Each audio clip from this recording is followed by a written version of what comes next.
हाय दोस्तों, स्वागत है आपके अपने चैनल एक्सीलेंट मल्टी क्लासेस में। जैसा कि आपको पता होगा कि मैंने 10th की जो हिंदी थी उसमें जो मेन संस्कृत थी और जो काव्य की व्याख्या थी वो मैं करवा चुका हूँ। ठीक है, और आज मैं आपके लिए लाया हूँ इंटर में जो आपकी व्याख्या होती है संस्कृत में, चाहे आपकी साहित्य हिंदी का पेपर हो चाहे आपकी समान हिंदी का पेपर हो, उसमें ये जो व्याख्या दे रखी है उसमें गद्य की और पद्य की जो व्याख्या आती है संस्कृत टाइप, वो आपको किस तरीके से करना है। ठीक है, मैं आज आपको बताने वाला हूँ बहुत ही आसानी तरीके से कि जिसे पढ़ने के बाद आप पेपर में अपने बहुत ही अच्छे नंबर आप ला सकते हैं। जैसे कि आपका पहला पैराग्राफ इसमें दे रखा है कि ये पेपर में आएगा क्या कि ना चौर है नाचा राजा है। इसमें समझिए मेरे संग कि चौर माने क्या हुआ, चोर। ठीक है, राज माने क्या हुआ, इनसे राजा। क्या कहा जा रहा है कि इल्म यानी जो विद्या जो चीज़ है वो इतनी बड़ी चीज़ है कि ना उसे चोर चुरा सकता है। यानी सबसे बड़ी दुनिया में चीज़ क्या है, पढ़ाई, कि ना पढ़ाई को ना इल्म को चोर चुरा सकता है। नाचा राज, हाँ राज माने देखो सफर सफर लिखा, राज से आप क्या समझ जाएंगे, राजा। कि राजा ना आपके विद्या को छीन सकता है। ना भ्रात भाजम, भ्रात माने क्या होता है आपका भाई हो गया, ना भाई उसे बांट सकता है। इसके अलावा नाचा भारकारी, भार माने आपका क्या हो गया, वजन। और ना विद्या एक किस्म का कोई वजन है, जैसे कोई कह सकता है कि मुझे बहुत ज़्यादा आता है तो मेरा ऊपर बहुत भारी एक वजन है, तो ऐसा नहीं है। बल्कि उसमें क्या है कि जितना भी आपको पढ़ना आ जाएगा, आप टैलेंटेड हो जाओगे, बुद्धिमान हो जाओगे, तो विद्या आपके ऊपर बिल्कुल भी बोझ नहीं है। इसी के आगे क्या है, व्यय। व्यय माने क्या होता है, खर्च। क्या मतलब है इसका कि व्यय करते बद्धतम, बद्धतम माने बढ़ती है, यानी व्यय माने खर्च करने से। कि दुनिया के और ऐसे धन है कि अगर आपने उसे खर्च कर दिया तो आपको सब बेकार हो जाएगा, लेकिन विद्या वाले धन में क्या बताया गया कि व्यय कृत्य बद्धतम एवं नित्यम। कि व्यय माने खर्च करने से, बद्धतम माने बढ़ती है, नित्यम माने रोज। कि यानी कि पढ़ाई को, विद्या को आप जितना भी रोज खर्च करेंगे, ठीक है, तो क्या होगा, विद्या उतनी वो आपकी क्या होगी, बढ़ेगी। मतलब आप जितना लोगों को पढ़ाएंगे, चाहे अपना ज्ञान आप लोगों को जितना बांटने की कोशिश करेंगे, दुनिया के और धन क्या होते हैं कि अगर आप बांटेंगे तो आपका ख़त्म हो जाएगा। लेकिन आप इल्म एक ऐसी चीज़ है, विद्या एक ऐसी चीज़, जितना आप लोगों को बांटेंगे, लोगों को सिखाएंगे, तो आपका धन, आपकी जो विद्या है वो और भी ज़्यादा बढ़ जाएगी। वो बल्कि वो धन की तरह नहीं है जो ख़त्म होगी। ठीक है, तो क्या बोला गया कि विद्या धनम सर्वधन प्रधानम, यानी धन और विद्या, धन तो बहुत है लेकिन जो विद्या वाला जो धन है, विद्या वाला जो इल्म है किसी के पास, सर्वधन प्रधानम। सर्वधन माने तमाम धनों से, प्रधानम माने बड़ा है, यानी तमाम धनों में सबसे बड़ा अगर धन कोई चीज़ है तो वो क्या है, आपकी विद्या है। तो आप इस तरीके से ये बात समझ गए होंगे कि ना चोर उसे चुरा सकता है विद्या को, ना राजा उसे छीन सकता है, ना भाई उसे बांट सकता है, ना वो एक किस्म का बोझ है। बल्कि आप क्या कर सकते हैं कि जितनी आप उसे खर्च करेंगे उतनी आपकी वो बढ़ेगी। तो तमाम धनों में सबसे बड़ा धन आपका विद्या होगा। ठीक इसी प्रकार से दूसरा जो दे रखा है उसमें क्या है कि विद्या विवादाय। इसमें क्या कही जा रही है, इसमें एक पहले बुरे इंसान के बारे में बताया जा रहा है कि अगर किसी बुरे इंसान को विद्या मिल जाए तो वो क्या करेगा, क्या करेगा कि विद्या विवाद आए। कि अगर एक बुरे इंसान को विद्या मिल गई तो वो विवाद आए। विवाद आए माने क्या करेगा, लड़ाई झगड़ा करेगा। विवाद आए माने विवाद करना, लड़ाई झगड़ा करना।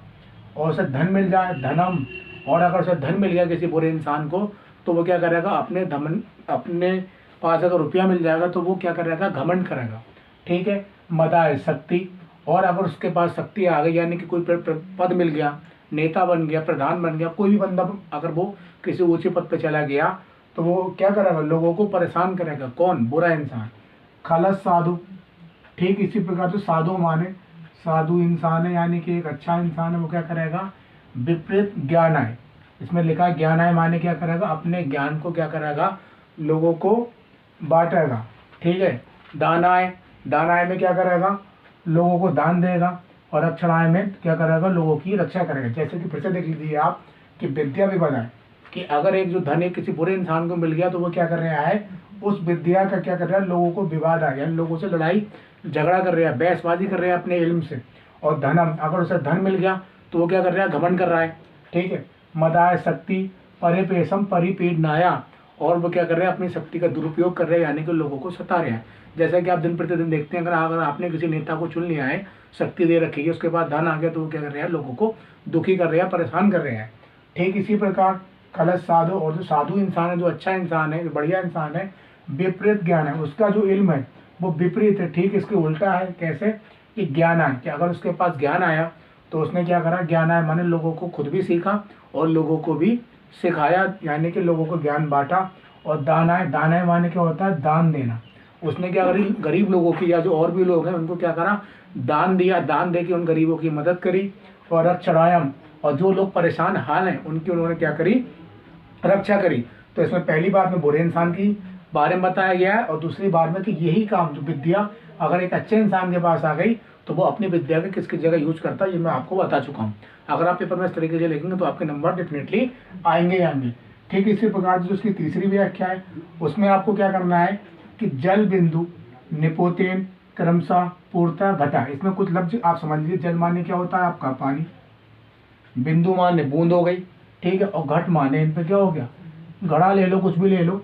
तो इसका मतलब क्या, इसका मतलब है कि जल बिंदु निपोतेन पर क्रमशः पूर्णतः घटा, कि जिस प्रकार जल की एक एक बूंद गिरने से क्या होता है, घड़ा भर जाता है। कि आप गुल्लक में रोज 1-1 रुपया डालेंगे तो गुल्लक आप पे एक न एक दिन क्या होगी, भर जाएगी। जैसे बैंक के खाते में आप किसी भी चीज़ को लगातार करते रहेंगे तो वो चीज़ पूरी होना ही होना है। तो जिस प्रकार जल की एक एक बूंद गिरने से क्या होता है, घड़ा भर जाता है, बाल्टी भर जाती है, कोई भी चीज़ जो उसके नीचे रखी होगी क्या होगी, पूरी तरीके से भर जाएगी। सा हेतु सर्व विद्यानाम, ठीक इसी प्रकार अगर आप मेहनत कर रहे हैं, लगातार अपने काम को कर रहे हैं, ठीक है, तो सर्व विद्यानाम, तो आपको सर्व माने सारी, विद्या नाम माने सारी विद्या मिल जाएगी। और आपका धर्मस, आपका धर्म भी बढ़ जाएगा। और धनस, धन माने आपके रुपया पैसा भी बढ़ जाएगा, क्योंकि अगर आप सही से मेहनत करोगे तो जाहिर सी वाली बात आप कुछ बन जाएंगे, कुछ टीचर बन जाएंगे, डॉक्टर बन जाएंगे, तो आपका धन भी बढ़ जाएगा। और धर्मस माने अगर आप पढ़े लिखे होंगे तो आप अपने धर्म की ज्ञान भी आपको काफ़ी होगा। तो मतलब क्या हो गया कि जैसे कि अब बोर्ड के एग्जाम आने वाले हैं, कि आपको करना है क्या, रोज़ मेरे संग पढ़ते चले जाना है, ठीक है। 22 तारीख से पहले पहले मैं आपका सब काम करवा दूंगा। ठीक उसी प्रकार कि अगर आप रोज़ अपने काम को करेंगे तो एक न एक दिन आपका काम जल्द से जल्द खत्म हो जाएगा। तो ये व्याख्या वही बोली गई है कि जिस प्रकार जल की एक एक बूंद गिरने से घड़ा भर जाता है, ठीक उसी प्रकार सा हेतु सर्व विद्या नाम, अगर आप लगातार कोशिश करेंगे तो सर्व विद्या नाम आपको तमाम विद्या आ जाएगी। ऐसा नहीं कि आपको एक विषय आएगा, आपको सर्व विद्या नाम तमाम विद्या आ जाएगी। धर्मस, आपका धर्म भी बढ़ जाएगा। और धनस, और आपका धन भी एक ना एक दिन बिल्कुल बढ़ेगा अगर आप लगातार कोशिश करेंगे। तो ये आप समझ गए होंगे। ठीक, इसके अलावा जो उसकी चौथी व्याख्या उसमें आपको क्या करना है कि देखिए मेरे संग कि काव्य शास्त्र विनोदेन कालो गच्छति धीमतामा, इसमें ये लफ्ज आया है काव्य शास्त्र। काव्य शास्त्र का मतलब होता है वेद हो गए, आपके कुरान हो गए, या आपकी कोई क्या नाम है किताबें ले लीजिए जिसको आप पढ़ते हैं लगातार। तो वही है कि काव्य शास्त्र विनोदेन कालो गच्छति धीमता, इसमें भी क्या कही गई है, एक अच्छे इंसान के लिए कहा गया है, एक बुरे इंसान के लिए कहा गया है। अब शास्त्र है, शास्त्र हैं, किताबें हैं बढ़िया बढ़िया, वो कौन पढ़ता है, एक बुद्धिमान पढ़ता है, ठीक है। तो आपको क्या लिखना है कि जिस प्रकार जो बुद्धिमानों का जो समय होता है, यानी जो बुद्धिमान अपने समय को कैसे स्पेंड करते हैं, क्या करते हैं, वो पढ़ाई करते हैं, बताते हैं। जैसे कि आपके बोर्ड के एग्जाम में, तो अगर आप बुद्धिमान हो तो आप क्या करेंगे, लगातार पढ़ेंगे, क्योंकि आपके पेपर नज़दीक आने वाले हैं। कि काव्य शास्त्र विनोदन कालू कैसे धीमतामा, तो जो बुद्धिमान होते हैं उनका जो सारा समय होता है वो क्या करते हैं, अपनी पढ़ाई में, अपने अच्छे अच्छे कामों में बिताते हैं। ठीक इसी प्रकार व्यसनेन, व्यसनेन माने चाह मूर्खाणम, मूर्खाणम माने जो मूर्ख इंसान है, जो बेवकूफ़ इंसान है, वो क्या कर रहे हैं, वो भी अपना समय गुजार रहे हैं। बहुत से लोग होंगे पेपर आने वाले हैं, जो लोग पढ़ रहे हैं वो बुद्धिमानों की श्रेणी में, और जो लोग नहीं पढ़ रहे हैं वो उन्हें क्या कहेंगे आप कि पेपर सिर पे, तो वो सिर के अलावा बेवकूफ़ के अलावा और से क्या समझोगे। तो वही तो बोला गया इसमें कि जो बुद्धिमान है उनका समय आपका पढ़ाई में बीत रहा है, अच्छी बातों में बीत रहा है, सीखने में बीत रहा है। और मूर्खाणम, जो मूर्ख किस्म का इंसान है, जो बेवकूफ़ किस्म का इंसान है, निद्रया, निद्रया माने क्या होता है, नींद, यानी कि सोना। वो अब भी क्या क्या कर रहे हैं, 10-10 बजे सो के उठ रहे हैं, मतलब वो अब भी सो रहे हैं, उन्हें पढ़ाई से अब भी कोई मतलब नहीं है। तो उनका समय क्या हो रहा है, नींद में बीत रहा है, सोने में बीत रहा है। और कलहेन, कलहेन माने क्या होता है, लड़ाई झगड़ा करना, ठीक है, यानी परेशानी और बढ़ा देना लोगों की। तो एक तरफ जहाँ बुद्धिमानों को समय पढ़ाई लिखाई में बीत रहा है, अच्छे कामों में बीत रहा है, ठीक इसी प्रकार व्यसनेन चा मूर्खाणम निद्रन कलहेन, आप ऐसे पहचान लेंगे कि ठीक उसी प्रकार जो मूर्ख किस्म का इंसान है, जो बेवकूफ़ किस्म का इंसान है, उसका समय आज भी काय में बीत रहा है, निद्रा माने सोने में बीत रहा है, लड़ाई झगड़े में बीत रहा है, और गलत कामों में व्यतीत वो लोग कर रहे हैं। ठीक है, आप ये भी समझ गए होंगे। इसके अलावा आपकी 5वीं जो व्याख्या आएगी उसमें आपको क्या करना है, उसमें शब्द पे गौर करना है। परोक्षे कार हंतराणम प्रत्यक्ष प्रियवादिनम, एक शब्द आया है परोक्ष, परोक्ष का मतलब होता है, आप इसे समझ लीजिए, जो आपके सामने नहीं है, जो आपके सामने ना हो, आपके सामने ना हो। आप मेरी आवाज़ समझते होंगे। प्रत्यक्ष माने क्या होता है, जो आपके सामने हो।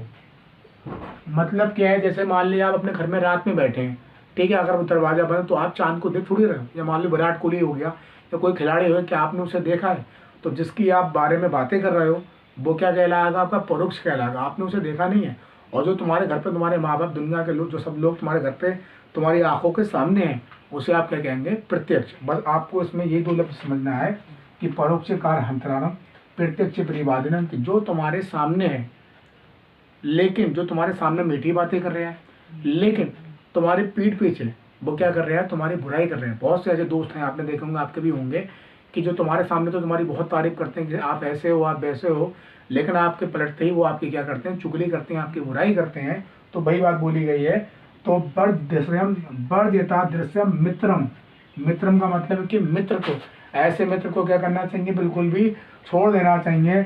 विस्कुंभम पयोमुखम, क्या मतलब है कि ऐसे मित्र को क्यों छोड़ देना चाहिए? कि जो तुम्हारी सामने तुम्हारी तारीफ करता है, लेकिन पीठ पीछे क्या कर रहा है? वो तुम्हारी बुराई कर रहा है। तो आप ऐसे मित्र को छोड़ दीजिए। विष माने जहर, कुम पयो मुखम, पयो मुखम माने कि मुंह से पीने वाला, कि जिस प्रकार से घड़ा है या मान लो कोई गिलास है, उसके ऊपरी हिस्से में दूध आता है और जहर है, तो आप उसे क्या पियेंगे? पी के मरना थोड़ी है। तो आप क्या करेंगे? उसे छोड़ देंगे। तो ऐसे ही आप अपने दोस्त को, जो दोस्त तुम्हारी सामने तुम्हारी तारीफ करता है लेकिन पीठ पीछे तुम्हारी बुराई कर रहा है, तो हम भी अपने ऐसे मित्र को छोड़ देंगे, क्योंकि ऐसा मित्र तो हमारे लिए बहुत ज़्यादा हानिकारक हो सकता है, बहुत ज़्यादा हमें नुकसान पहुंचा सकता है। ठीक है, तो आप इसमें समझ गए होंगे। जिस प्रकार के जहर के भरे प्याले में, चाहे उसमें दूध है लेकिन उसमें जहर मिला हुआ है, तो हम उस हिस्से को क्या करेंगे? उसके ऊपरी हिस्से को बिल्कुल भी छोड़ देंगे, नहीं पियेंगे। ठीक है, तो आप इसकी व्याख्या इस तरीके से कर सकते हैं। बस इसमें ये बात याद रखना कि परोक्ष माने क्या? जो तुम्हारे सामने बिल्कुल नहीं है, और प्रत्यक्ष माने जो तुम्हारे सामने। मैं बता चुका हूँ, जैसे तुम्हारे पापा इस समय घर पे हैं, तुम उन्हें देख रहे हो, वो क्या है? प्रत्यक्ष है। और तुम्हारा कोई रिश्तेदार जैसे तुमने अभी नहीं देखा बहुत दिनों से, वो दिल्ली या बरेली में रह रहा है, तो वो आपके नज़र में क्या है? परोक्ष कहना है। कि उदेति सविता ताम्रस्तामा अवस्थ में पिछा संपत्तो चा विपत्तो चा मेहता में रूपता। ये आपके पेपर में अगर मिलेगा तो आपको वैसे करना, इसमें बता चुका हूँ नहीं आपको ऊपर, फिर भी बता रहा हूँ कि उदेति माने क्या है कि आपको लिखना है। उदेति माने होता है उगना। ठीक है, ये एक ट्रिक है, आप इससे समझ सकते हो कि उदेति पेपर में जैसे ये लफ्ज लिखा मिले तो आप समझ जाएंगे कि उदेति माने है उगना। उगता क्या है? आपका सूरज उगता है। ठीक है, उगती तो आपकी घास भी है, लेकिन इन पे आपको किसी का जिक्र करना है, सूरज का, यानी कि सूर्य का। कि उदेति सविता ताम्रस्तामा अभस में पीछा, कि सूरज क्या होता है? उगते समय भी लाल होता है और डूबते समय भी सूरज क्या होता है? लाल होता है। ठीक उसी प्रकार संपत्तो, यानी कि आपका धन हो गया, रुपया हो गया, और विपत्तो आपकी क्या हो गई? मुसीबत हो गई, परेशानी हो गई। ठीक है, यानी सूरज के जरिए क्या समझाया जा रहा है कि संपत्तो चा विपत्तो चा महतामिक रूपता। ठीक उसी प्रकार सूरज उगते समय भी लाल होता है और डूबते समय भी लाल होता है। ठीक उसी प्रकार जो अच्छे लोग होते हैं, जो महापुरुष लोग होते हैं, वो संपत्तो, चाहे उनके पास धन आ जाए, दौलत आ जाए, विपत्तो, और चाहे उनके ऊपर कोई मुसीबत आ जाती है, परेशानी आ जाती है, तो वो भी सूरज की तरह दोनों ही अवस्थाओं में एक से रहते हैं। बिल्कुल भी ऐसा नहीं है कि धन में ना जब ज़्यादा बौर आते हैं और ना मुसीबत में वो ज़्यादा टेंशन लेते, बल्कि दोनों ही अवस्थाओं में सूरज की तरह क्या करते हैं? जैसे सूरज उगते समय भी लाल होता है, आपको पता है, और डूबते समय भी लाल होता है। ठीक इसी प्रकार जो अच्छे हैं, महापुरुष हैं, उनके पास चाहे धन आ जाए तब भी वो वैसे ही रहेंगे, और विपत्तो यानी कि मुसीबत आ जाए तब भी उनका स्वभाव वैसा ही रहेगा। ठीक है, ये आप आराम से कर सकते हैं इस तरीके से। और जो उसके आगे की जो व्याख्या है उसमें आपको क्या करना है? अगर पेपर में ये वाला श्लोक आ जाए तब क्या करना है? कि नाम रोस्ते क्रोधसम भद्रम व उलूक कस्य विशेषण। इसमें ये चीज देखिए, इसमें लिखा उलूक। उलूक माने होता है उल्लू। ठीक है, उल्लू, इसके मतलब आप समझ गए होंगे इसमें किसका जिक्र करा गया है? उल्लू का जिक्र करा। तो पहली बात तो इसमें ध्यान रखना, ये संस्कृत की व्याख्या है, इसे आप याद नहीं कर सकते, केवल इसे क्या कर सकते हो? समझ सकते हो। जैसे कि इन पे उदेति में उगना, उगने से क्या है? सूरज, तो आप उसके आधार पर याद कर सकते हो। ऐसे इसमें उल्लू का आ रहा है तो उल्लू, तो आपको इसमें किसके ऊपर लिखना है? उल्लू को। क्या बोला गया है? कि नाम रोस्ते क्रोधसम भद्रम व उल्लू कस्वचरम, कि इस जब उल्लू को राजा बनाया गया इस पार्ट में, ठीक है, तो उसमें क्या बोला गया, एक जानवर ये कह रहा है कि इस उल्लू को राजा बनाना मुझे बिल्कुल भी ठीक नहीं लगता। क्यों नहीं लगता? कि आक्रोदसम, यानी कि इसके आक्रोदसम मुखम, मुखम माने इसके मुंह को देखो, इसके चेहरे को देखो। आक्रोदसम क्योंकि ये कैसा है, क्रुद्ध माने क्या है, अभी ये गुस्सा है, अभी ये गुस्सा है, यानी इसका चेहरा कैसा लग रहा है कि आक्रोदसम मुखम पश्यम कथम क्रुद्धम भविष्यति, कि इसके चेहरे को देखकर ऐसे लगता है ये कितना ज्यादा गुस्से में लग रहा है, कितना ज्यादा भयानक लग रहा है। और क्रुद्धसम भविष्यति, भविष्यति माने आने वाला टाइम आपका, और जब ये क्या नाम है हकीकत में ही गुस्सा करेगा तब से कितना भयानक लगेगा। यानी कि इसमें आपको ये लिखना है कि पक्षियों ने जब राजा बनाया उल्लू को, तो उसमें से एक ये बोला कि इस उल्लू को राजा बनाना मुझे बिल्कुल भी ठीक नहीं लगता। क्यों नहीं लगता? क्योंकि आक्रोदसम मुखम, कि इसके चेहरे को देखो, इसके मुंह को देखो, आक्रोदसम कि ये गुस्से में कितना ज्यादा भयानक लग रहा है, कितना ज्यादा बुरा लग रहा है। और पश्चिम कथम क्रोधसम भविष्यति, भविष्य माने आपको पता है भविष्य किसे कहते हैं, जो आने वाला जो समय है, ठीक है। इसमें क्या है, और जब ये हकीकत में ही गुस्सा करेगा तब इसका चेहरा और ज्यादा कितना भयानक लगेगा। आप इसमें ये लिख देना, ठीक है। और इसकी जो नेक्स्ट व्याख्या उसमें आपको क्या करना है कि अगर पेपर में ये आ रहा है तो जैसा मैंने बताया वैसा लिखना है, अगर ये वाली लेने आ रही तो इसमें इसकी आपको व्याख्या लिखना है। और अगर ये वाली आ रही क्या है कि वज्रादपि कठोराणी मृदुनापि कुसुमादपि। अब इसमें ये चीज देखो, इसमें लिखना है क्या है, सबसे इम्पोर्टेंट वज्र माने क्या होता है, वज्र कहते हैं पत्थर की तरह, ठीक है। यानी किसी का शरीर है वो कैसा है, पत्थर की तरह बहुत ज्यादा मजबूत है, बहुत ज्यादा स्ट्रांग है। कठोराणी देखो सपा सपा लिखा, कठोर माने क्या होता है, मजबूत। मृदु, मृदु माने होता है आपका कोमल हो गया, कोमल या नरम। और कुसुम दापी, अब कुसुम में इसका इतना सा हिस्सा निकाल लो, कुसुम का मतलब होता है फूल, जैसे फूल के पर्यायवाची होते हैं, फूल है, पुष्प है, प्रसून है। तो इसमें किसी का जिक्र हो रहा है कि पत्थर है, कोमल है, फूल है। तो आपको लिखना कैसे, ये आप समझिए मेरे जरिए। क्या है कि जो महापुरुष किस्म के जो लोग होते हैं, जो अच्छे किस्म के जो लोग होते हैं, उनका जो ऊपर का जो शरीर है वो कैसे होता है, पत्थर की तरह, ठीक है, वज्र की तरह। लेकिन मृदुना भी कुछ, लेकिन वो दिल से कैसे होते हैं, बिल्कुल भी सॉफ्ट होते हैं, बिल्कुल फूल की तरह। जैसे कि माँ बाप हैं, आपको अभी पढ़ाई के तरफ चिल्ला भी रहे हैं, तो वो ऊपरी तौर पे आपसे क्या कर रहे हैं, मतलब चिल्लाना, लेकिन वो अंदर से आपसे क्या कर रहे हैं, मोहब्बत कर रहे हैं। लोकत्राम चेतांसी कोना विज्ञान मूर्ति, ठीक है। इसमें यह लिखना है कि फूल के जरिए आपको लिखना है कि जिस प्रकार जो महापुरुष है कि उनका जो क्या नाम है शरीर होता है वो कैसा होता है, ऊपर से कैसा होता है, पत्थर की तरह होता है। मतलब वो अपने आप को ऐसा बना के रखना पड़ता है, लेकिन अंदर से उनका जो दिल है वो फूल की तरह होता है, और इसीलिए वो तुम्हें आगे बढ़ने की प्रेरणा देते हैं, ठीक है। आप इस तरीके से लिख भी सकते हो। और आगे की जो इसमें व्याख्या, ये तो बहुत ही ज़्यादा इंपॉर्टेंट है ये, और पेपर में ये आ भी सकती है। इसमें ये दो दो लाइनों की श्लोक है, ठीक है, सूक्ति है यह श्लोक, इसमें आपको इस तरीके से व्याख्या करना। और अगर 4 लाइनों की आ रही है तो आपको 4 लाइनों की किस तरीके से करना है, देखिए कि प्रीणाति या सुचरत पितरम सापुत्र। इसमें पितरम माने किसका जिक्र है, पिता का जिक्र है, और पुत्र माने एक लड़के का जिक्र है, ठीक है। तो पहली लाइन का मतलब क्या हुआ कि जो लड़का अपने अच्छे काम करे, यानी जो लड़का अपने अच्छे कामों से अपने पिता को खुश करे वही अच्छा लड़का है। आप समझ गए होंगे कि कोई भी इंसान अगर अच्छे काम करेगा तभी तो उसके पिता या उसके घर वाले उसे पसंद करेंगे। तो इस लाइन का मतलब ये हो गया कि कोई अगर लड़का अपने अच्छे कामों से अपने पिता को प्रसन्न करता है, खुश करता है, तो वही सच्चा कौन है, लड़का है, यानी कि पुत्र है। आगे वाले में क्या है, यदा भर्तुर है रेतमच्छी तत्कल्त्रम, इसमें ये लिखा भर्तुर है, इसमें इसका मतलब समझ जाना, ये होता है पत्नी में का मतलब, पत्नी या वाइफ। यानी भर्तुर माने क्या है कि किसके बारे में बोला गया, कि पत्नी के बारे में, आपकी वाइफ। क्या मतलब हो गया कि जो पत्नी अपने अच्छे व्यवहार से अपने पति को खुश रखे वही अच्छी पत्नी है। आ गया तन मित्र पति सुखे चाहे समक्रियम यथा, इसमें देखो ये क्या लिखा है, तन मित्र, मित्र, इसमें देखो छोटा सा लिखा है मित्र। इससे आप समझ गए होंगे मित्र है, सुखे है, यानी सुख माने सुख देने वाला, या मित्र से इसमें से आप ये व्याख्या अपने आप से बना लेंगे। क्या बनाएंगे कि जो मित्र, ये जो दोस्त अपने दोस्त के सुख में भी काम में आए और दुख में भी काम में है, वही सच्चा मित्र है। यानी कितने लोगों को जिक्र करा गया, पहली लाइन में बोला गया कि जो लड़का अपने अच्छे कामों से अपने पिता को खुश करे वही सच्चा पुत्र है, ठीक है। आगे बोला कि भर्तुर माने पत्नी, बोला गया है कि जो पत्नी अपने पत्नी का कहना माने, अपने पति के कहे अनुसार चले, तो वही सच्ची पत्नी है। और तन मित्र मापति सुखे चाहे समक्रियमिदम, मित्र माने कि जो दोस्त, जो मित्र अपने दोस्त के सुख में भी काम में आए, दुख में। आजकल दोस्त कैसे हैं, केवल सुख में काम में आ रहे हैं, बल्कि अगर तुम्हारे ऊपर कोई मुसीबत आ रही है तो वो दोस्त तुम्हारे काम में नहीं आ रहे हैं। लेकिन हिंद पे आपको उसका जिक्र करना है कि जो दोस्त होता है, कि जो दोस्त तुम्हारे सुख में भी काम में आए और तुम्हारे दुख में भी काम में आए, वही तुम्हारा सच्चा दोस्त रहे। और लास्ट में क्या लिखा, एत्रयम जगति पुण्य किंतु लभन्ते। ये त्रयम माने तीनों, जगति माने संसार में यानी जग में, ठीक है। और पुण्य माने क्या होता है, पुण्य होता है अच्छा काम करना, भला काम करना, नेकी। और लभन्ते माने लाभ, यानी क्या मतलब हो गया इसमें कि संसार में ये तीनों लोग, यानी एक सच्चा पुत्र है, पत्नी है, एक दोस्त है, कि इतना तयम जगती कि ये तीनों लोग संसार में अगर किसी को मिल गए या मिल जाते हैं तो पुण्य किंतु लभन्ते, तो उसने जरूर दुनिया में कोई ना कोई अच्छा काम किया होगा, तभी उसे ये तीनों लोग मिले। क्योंकि आदमी कहते हैं कि मैंने बहुत अच्छे कर्म करे होंगे जो मुझे ऐसी पत्नी मिली, ऐसा लड़का मिला, ऐसा दोस्त मिला। तो इसमें इसी बात का बारे में सारी बातें बताएगी। इसे आप अपने तरीके से जैसा कि मैंने बताया है आप इसमें कर सकते हैं।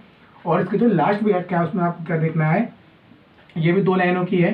क्या है कि भाषासु मुख्या मधुरा दिव्या गीर्वाण भारती तस्या ही मधुरम काव्यम तस्माद अभी सुभाषितम। देखो इसमें लिखा है पहले नंबर भाषासु, भाषा, भाषा माने इंग्लिश भी होती है, हिंदी है, केमिस्ट्री है, फिजिक्स है। ऐसे ही यहाँ पे किसका जिक्र है, अब हालांकि ये हिंदी के पैराग्राफ है संस्कृत में, तो किसके बारे में बताया जाता होगा, संस्कृत में, कि तमाम भाषाओं में संस्कृत है वो क्या है, सबसे ज़्यादा अच्छी भाषा है। मुख्यम माने मुख्य है, इम्पोर्टेंट है। मधुरम माने बहुत ज़्यादा मीठी भाषा है। दिव्या गीर्वाण भारती, और उसका जो पढ़ने का तरीका वो और भी ज़्यादा मधुर है, अलौकिक है। तस्या ही मधुरम, और उस मधुर से अच्छा, उस मीठे से ज़्यादा क्या है, उसके अंदर का काव्य, यानी जो आपके पैराग्राफ होते हैं, जैसे मान लो ये लाइनें लिखी हैं, पैराग्राफ कोई दे रखा है, तो वो संस्कृत के अंदर के जो पैराग्राफ दे रखे हैं तो वो उससे भी ज़्यादा सुंदर है, उससे भी ज़्यादा अच्छा है। और तस्माद अभी सुभाषितम, इसका मतलब क्या हुआ, आपकी श्लोक हो गया, ठीक है, आपकी सूक्तियाँ हो गई, जैसे कि आप ये देखना सामने लिखी हुई, यानी उससे भी ज़्यादा सुंदर क्या है, उसके अंदर की लिखी हुई बातें हैं, लिखी हुई सूक्तियाँ हैं। तो मतलब क्या हो गया इसका, कि तमाम भाषाओं में संस्कृत सबसे अच्छी भाषा है। मुख्य है, यानी मुख्य है, बहुत इंपॉर्टेंट है। मधुरा माने बहुत अच्छी है, मधुर है, मीठी है, और वो बहुत ज़्यादा बोली जाने वाली भाषा है। तस्या ही मधुरम, और उस मधुर से भी ज़्यादा उसके अंदर का क्या है, काव्य, यानी जो उसके अंदर के जो खंड दे रखे हैं वो उससे ज़्यादा मधुर है। और तस्माद अभी को सुभाषितम, और उस काव्य से भी ज़्यादा क्या है, जो उसके अंदर की लाइनें लिखी हैं, जो उसके अंदर की सूक्तियाँ लिखी हैं, उनमें जो बातें हैं वो और भी ज़्यादा मीठी और भी ज़्यादा मधुर हैं। तो इस तरीके से आप इन व्याख्याओं को बहुत ही आसानी से कर सकते हैं। और अगर आपको वीडियो अच्छी लगी हो तो आप इसमें कोई अगर बात समझ में नहीं आ पाई हो उसमें व्याख्या में, तो आप मुझे कमेंट के माध्यम से ये चीज़ बताएं, जिससे कि मैं नेक्स्ट वीडियो में आपको बता सकूं कि इसमें आपको किस तरीके से करना है, या कोई दिक्कत होगी तो मैं आपको बता दूंगा। वीडियो देखने के लिए तमाम लोगों को शुक्रिया, धन्यवाद, थैंक यू।